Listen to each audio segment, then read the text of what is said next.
que están non están aí porque non nos, en fin, será porque alguén nos votou. E entón podemos cabrearnos moitísimo, non?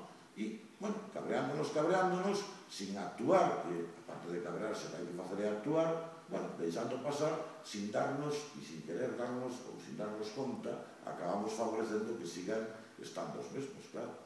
E, por tanto, neste caso, acabamos favorecendo, efectivamente, a goleada do Partido Popular. E sobre eso tamén temos que reflexionar. E temos que facer reflexionar a xente que nos rodea, non?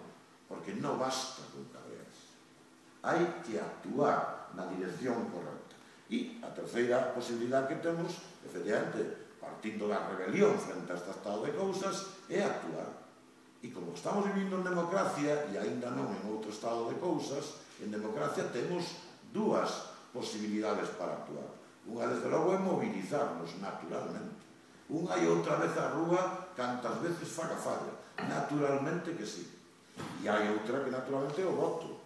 E o voto, cando as cousas están como están, o único voto posible é o voto alternativo. É o voto alternativo. E se calquera de nós e da xente que nos rodea no barco e en mediacións pensa de verdade en serio cal é a única, e digo a única, e repito, a única posibilidade de voto alternativo na Galiza, pois terá que concluir que o Bloque Nacionalista Galego. Ou hai outra. O Bloque Nacionalista Galego. Bueno, por lo tanto, nós o que vos invitamos é, efectivamente, a utilizar esta terceira vía, non? Bueno, voto alternativo porque sí hai alternativa. Non é certo que non haxa alternativas políticas que están plantexando o Partido Popular, Partido Socialista ou a emperatriz alemana. Non é certo.